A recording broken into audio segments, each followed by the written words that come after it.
Hi there, I'm Mila Sipka, and this is the Apatros Review. Now, in this episode, we go back to the Sci-Fi Invasion box set, and this is my 51st review for this year. And we take a look at another film from this, and that's the Sci-Fi Invasion set. A lot of critics have actually done this set.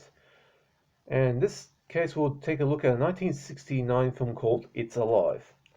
Of course, the title I used for this review is pretty much in speech marks, because that's precisely how it appears on the screen.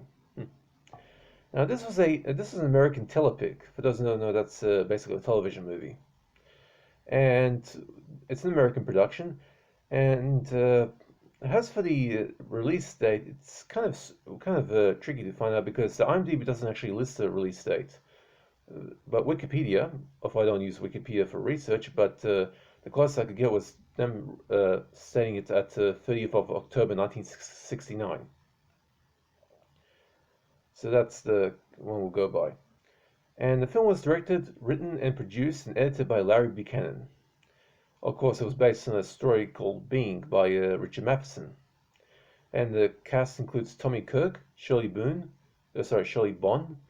Bill Furman, who is a common actor in these Larry Buchanan films, Annabelle Wienick, and Corvev Austerhouse. And of course, Larry Buchanan is the narrator for this as well.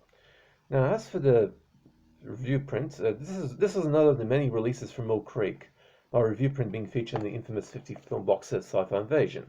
That was released around 2011 or so. The print quality is rather interesting to note as this was taken off another DVD, a special edition released in 2003 by Retromedia, which is indicated by an extra line of text on the opening credits, around the 4th minute or so of runtime. And it looks a little sharper than you expect for a Larry Buchanan flick. Now, this was actually the last of notorious El Cheapo schlock remaker Larry Buchanan's 8 Azalea productions, but not the last I'm reviewing here. Expect me to cover his original flick, The Naked Witch, sometime in the future. This shot in 7 days telepic was actually unique, as it was essentially a remake of a film that was never made. See, during the 1960s, AIP, that's American International Pictures, Roger Corman's old company, wanted some telepics to make for their television syndication package. They also did this with taking a number of Italian peplum films and re-editing them. Some of them they put under the title Sons of Hercules. So they took a number of scripts of their old movies and passed them on to Larry Buchanan to remake. I've already covered Zonta, the Thing from Venus, which is a remake of Incognito World, and In the Year 2889, which is a remake of The Day the World Ended. I'll cover the original films in the future. And I'm also going to try and see if I can do Creature of Destruction sometime in the future. That's a remake of the She Creature. I actually have this She Creature in my collection. I'll try and add the Creature of Destruction. I'll see if I can do that. And the funny thing is, apparently the monster and Creature of Destruction was reused for this film. Anyway, there's no guarantees there.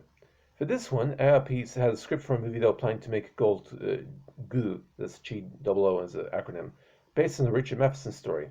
That story was called Being, and was meant to star Pia Laura and Elsa Lanchester. But Laura had died before the project started, and ARP decided to get some consolation money out of it by passing the script to Cheapo Larry to turn into a telepic. Well, I finally did what many people would have thought was impossible. I finally tracked down Cornpop, the corpse President Joe Biden's infamous nemesis. He was actually a gold miner who dug into the ground in order to find some gold, but actually found a creature older than Biden himself. A prehistoric reptile with ping-pong eyes, and which looks like some bloke wearing a scuba suit.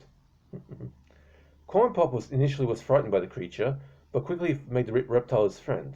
First by feeding it stray animals, but then switched to feeding the creature stray tourists, who happened to make the unfortunate mistake of getting themselves lost. For this film, Cornpop has his sights set on a couple from New York, who made a wrong turn on their way to Los Angeles, as well as a paleontologist who was himself digging in the area, and who wanted to check on the couple's welfare. Biden's old nemesis has put all 3 people into the creature's underground cave, where Cornpop's pet munches on the husband. The victim's wifey teams up with Mr. Bone Digger Dude to find a way to escape the underground cage to take down Cornpop and his scaly pet. Now, this ain't bad enough to be considered one of the worst films ever made, or itself a terrible film exactly, just a bad film with some occasional moments of pleasing on the eyes goofiness that makes the film something of an enjoyable experience, at least not terrible enough. Aside from the seriously naff-looking creature, I mentioned this thing looks like an actor wearing a scuba suit with ping-pong ball eyes stuck on pass of eyes. But the flashback scene where the captive slave housekeeper recounts the tale of how she got trapped in Cornpop's house is a bit on the surprisingly effective side. As a minimalist narration and near silence during the sequence is interesting to say the least. I found that scene conveyed the growing helplessness the character fell across in a surprisingly decent fashion. The nasty pranks that Cornpop played on the woman, giving her a dead rat for dinner, blowing a whistle at her face while she's sleeping, and by the way, if somebody tries to blow a whistle on my face while I'm taking a nap, I'm gonna pretty much in the face. And anyway, this shows clearly how much of an evil bastard Cornpop was. The visual effects, given the cheaper budget, are clearly within the pay scale. That monstrous look is pretty hilarious. And while I judge acting purely on conviction, I judge acting differently than other people do, the acting shown here is pretty damn bad, as the actors simply don't convince. That being said, Bill Furman, who plays both Cornpop and the monster, makes the most out of his crazy bastard of a role. There are also quite a few goofs on the continuity front, characters' hands over their mouths changing with subsequent shots, plus a gaping plot hole where the trio of prospective victims are given supplies by the housekeeper, who enters and exits the cage through a hidden entrance. Yet they don't use that hidden exit themselves. Why is that? And they could have very easily gone the same way that the housekeeper went and didn't need to get dynamite to blow up the cage. But the film's main problem is that it's boring. Anyway, It's Alive is squarely on the D 2 out of 10 rung of my grading ladder. It's a bad movie, but one of the better Larry Buchanan telepics out there. I mean, it's not terrible exactly. I mean, it's got some goofiness that makes it kind of funny. So it's not completely unwatchable, even though it's boring. Anyway, as for gore nudity, there's neither of both of those. This is a late 1960s telepic, so featuring gore effects of bare skin was verboten in the television landscape at the time. Now, this print is in public domain and can be found in many places, including cheap public domain operated DVDs, on YouTube, and of course, on this. It's actually on disc 5 of the set. Okay, and by the way, you've noticed that the quality looks different now? That's because I'm using my new phone to record this on, which is a Xgertie Y14. And by the way, there's a little bit of distortion at the beginning of the video, and that's pretty much because of the way that this phone works. So I'm gonna have to get used to that. Anyway, I hope you guys are staying safe. Now, I do not do requests, but if you have any questions about DVDs or films in general, just hit me up in the comment section. I'll be happy to answer. I'm also going to do a few more video games this year, so keep an eye out for that. Of course, since this is Halloween coming up, I'm going to do a little special. Wait till you see that.